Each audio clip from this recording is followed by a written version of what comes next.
আজি মই আপোনালোকৰ আগত মই বনোৱা কচু থোৰৰ ৰেচিপি এটা দিবলৈ ওলাইছোঁ। প্ৰথমে মই জিৰা, আদা, নহৰু পটাত মিহিকৈ পিচি ল'ম। মিক্সি মই আজি ব্যৱহাৰ কৰা নাই। তাৰপিছত মই পিঁয়াজ এটা মিহিকৈ কাটি লৈছোঁ।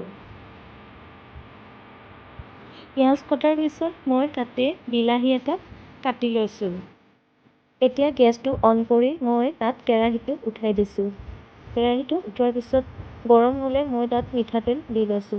তেলখিনি গৰম হোৱাত কাটি থোৱা পিঁয়াজখিনি দি মই অলপ ভাজিছোঁ। এতিয়া পটাত বটি থোৱা জিৰা, আদা, নহৰু পেষ্টখিনি তাত মই দি দিছোঁ আৰু অলপ ভাজিছোঁ। এতিয়া পিঁয়াজ আৰু আদা, নহৰু পেষ্টৰ লগতে মই অলপ হালধি দি দিছোঁ। হালধিখিনি দিয়াৰ পিছত বাটিত তিয়াই ৰখা মচুৰ দালিখিনি দি মই ভালকৈ ভাজিছোঁ আৰু আন্দাজমতে নিমখ দিছোঁ। এতিয়া মই কাটি থোৱা বিলাহীখিনি তাত অলপকৈ দি ভাজিছোঁ। বিলাহী আৰু মচুৰ দালিখিনি ভাজা হোৱাৰ পিছত তাত মই কাটি থোৱা কচু থোৰ আৰু কুমলীয়া পাতবিলাক বহাই দিছোঁ আৰু অলপ ভাজিছোঁ।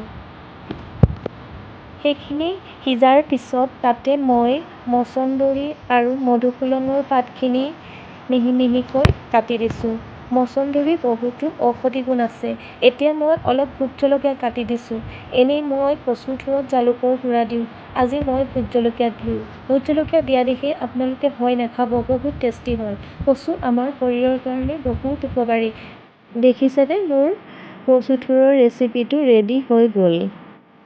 কম মছলাযুক্ত মোৰ কচু থোৰৰ ৰেচিপিটো কেনেকুৱা লাগিল আপোনালোকে চাই কমেণ্ট কৰি জনাবচোন দেই। ধন্যবাদ। মোৰ কচু থোৰৰ ৰেচিপিটো ভাল লাগিলে আপোনালোকে মোৰ চেনেলটো লাইক, কমেণ্ট আৰু ছাবস্ক্ৰাইব কৰিবলৈ নাপাহৰিব দেই।